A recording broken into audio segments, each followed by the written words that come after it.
Assalamualaikum dan salam sejahtera. Jom belajar sains tingkatan 3 bersama dengan Cikgu Nursia.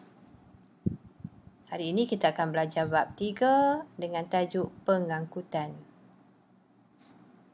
Standard kandungan kali ini ialah 3.2 iaitu sistem peredaran darah dan standard pembelajaran adalah 3.2.1 mengitlak masuk sistem peredaran darah haiwan. 3.2.2 berkomunikasi untuk menerangkan struktur dan fungsi jantung serta salur darah dalam sistem peredaran darah manusia. 3.2.3 menjalankan eksperimen untuk mengkaji faktor yang mempengaruhi kadar denyutan nadi. Apakah sistem peredaran darah? Sistem peredaran darah digambarkan sebagai satu sistem bertiub yang mempunyai pam dan injap untuk memastikan pengaliran darah dalam satu hala sahaja. Bagaimanakah sistem peredaran darah bagi haiwan vertebrata seperti ikan, amfibia, mamalia, burung dan reptilia? Mari kita lihat sistem peredaran darah bagi ikan. Ini ialah kapilari insang. Ini kapilari sistemik.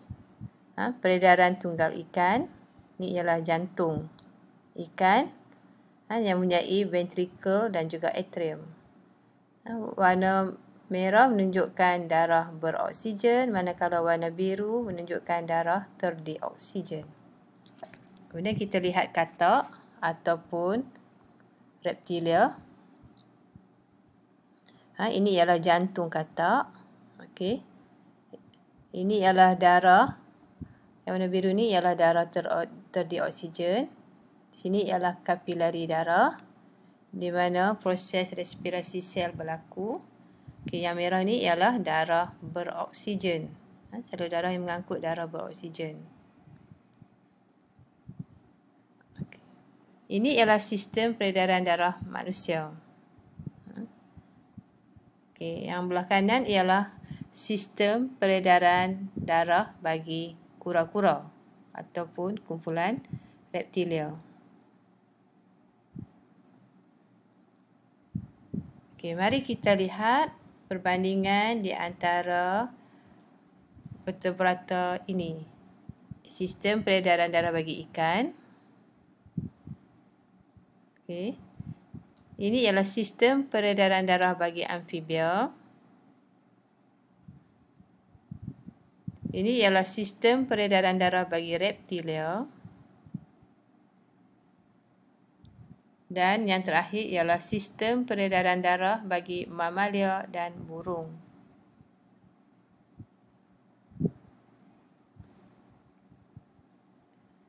Apakah persamaan sistem peredaran darah haiwan vertebrata?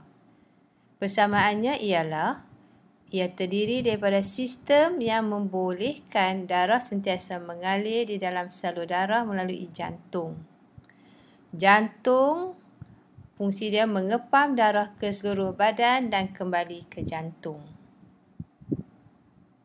Jadi maksudnya setiap vertebrata mempunyai jantung. Jantung ikan, jantung amfibia, jantung reptilia dan ini ialah jantung bagi mamalia dan burung.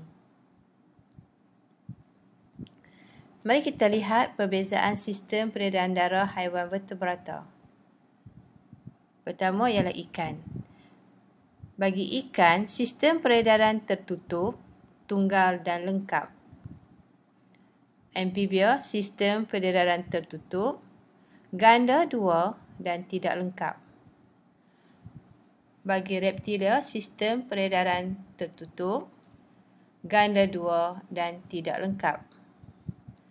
Bagi mamalia dan burung, sistem peredaran tertutup, ganda dua dan lengkap. Berapakah ruang bilik jantung bagi ikan? Ikan mempunyai dua ruang jantung, satu ventricle dan satu atrium. amphibia mempunyai 3 ruang jantung, 1 ventrikel dan 2 atrium. Reptilia mempunyai 4 ruang jantung, iaitu 2 ventrikel dan 2 atrium. Manakala mamalia dan burung mempunyai 4 ruang jantung, 2 ventrikel dan 2 atrium. Bagi ikan, terdapat injap yang mengalirkan darah ke satu arah. Darah tidak bercampur. Bagi amphibia, terdapat sedikit percampuran darah yang kaya oksigen dengan kurang oksigen dalam satu ventrikel. Bagi reptilia pula, sekatan di ventrikel tidak sempurna. Darah masih bercampur.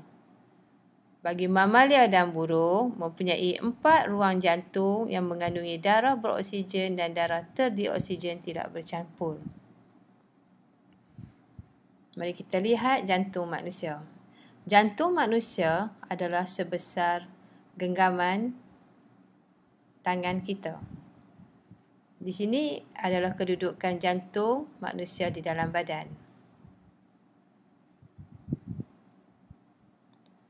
Okey, mari kita lihat keratan rentas bagi jantung manusia.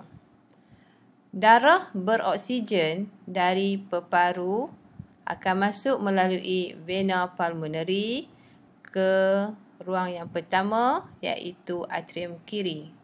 Kemudian darah akan turun melalui injap bikuspid dan masuk ke ruang yang kedua, iaitu ventrikel kiri.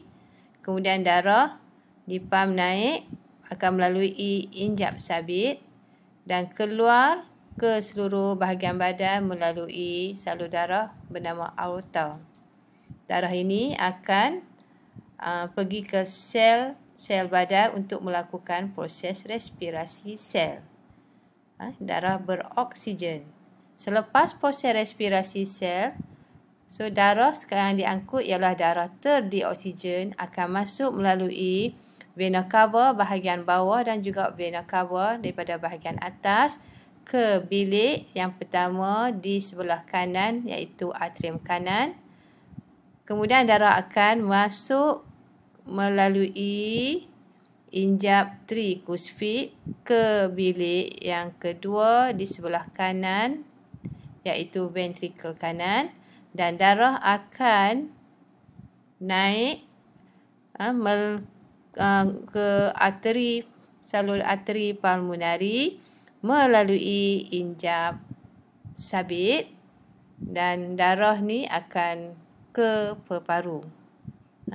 So di sebelah kanan adalah darah terdioksigen. Manakala di sebelah kiri ialah darah beroksigen.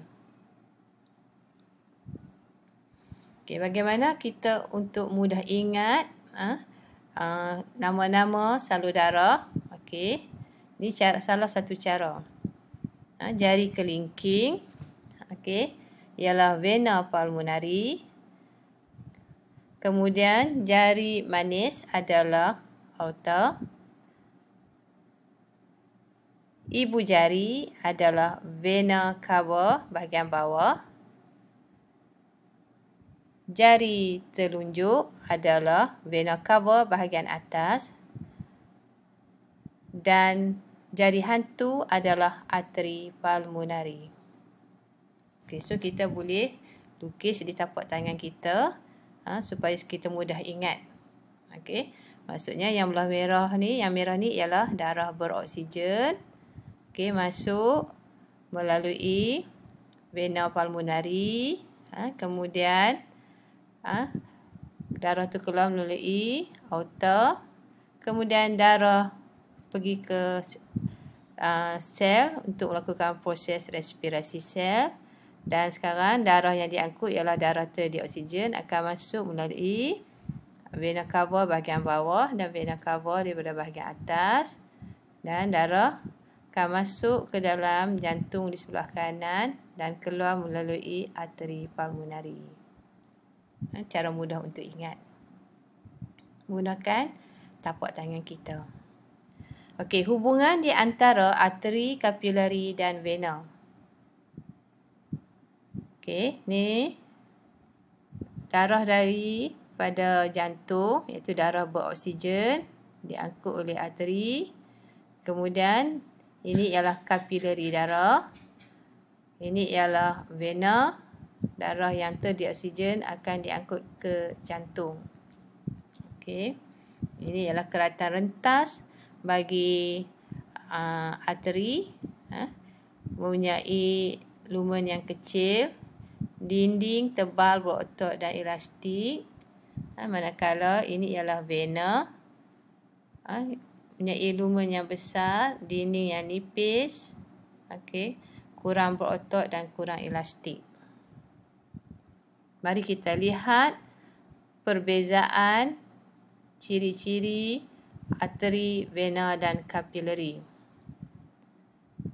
Ini ialah keratan rentas bagi arteri, vena dan kapilari. Apakah fungsi bagi arteri? Arteri mengangkut darah dari jantung ke seluruh badan. Manakala vena membawa darah dari seluruh badan ke jantung. Manakala kapilari menghubungkan arteri dan vena. Bagaimana pula dari segi ketebalan dinding? Arteri mempunyai dinding yang tebal, kenyal dan berotot. Vena mempunyai dinding yang nipis, kurang kenyal dan kurang berotot. Kapilari dindingnya sangat nipis, setebal satu sel. Saiz lumen bagi vena adalah besar. Bagi arteri, kecil. Manakala bagi kapilari, sangat kecil. Jenis darah yang diangkut oleh arteri ialah darah beroksigen kecuali arteri pulmonari. Vena mengangkut darah terdioksigen kecuali vena pulmonari. Kapilari mengangkut darah beroksigen ke sel-sel dan darah terdioksigen dari sel-sel. Arteri dan kapilari tidak mempunyai injap, tetapi vena mempunyai injap. Kadar pengaliran darah bagi arteri adalah deras, vena perlahan, manakala kapilari sangat perlahan. Tekanan darah bagi arteri adalah tinggi, vena rendah dan kapilari sangat rendah. Di manakah wujudnya nadi? Nadi boleh dikesan di arteri dan tidak dapat dikesan di vena dan kapilari. Sistem peredaran darah bagi manusia adalah peredaran darah ganda dua, iaitu peredaran pulmonari dan peredaran sistemik. Sistem peredaran ganda dua bermaksud dalam satu peredaran darah lengkap, darah mengalir melalui jantung 2 kali mengikut 2 kitar. Yang bahagian atas ini ialah peredaran pulmonari, yang bahagian bawah ialah peredaran sistemik.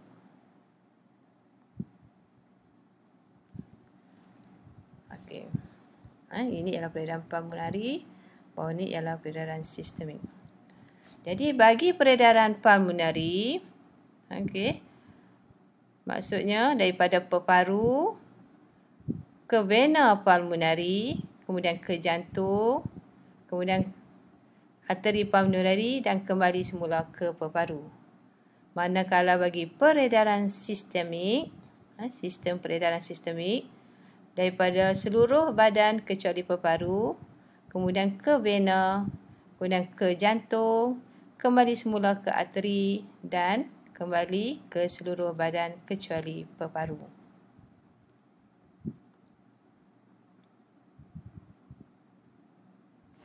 Sekian, terima kasih.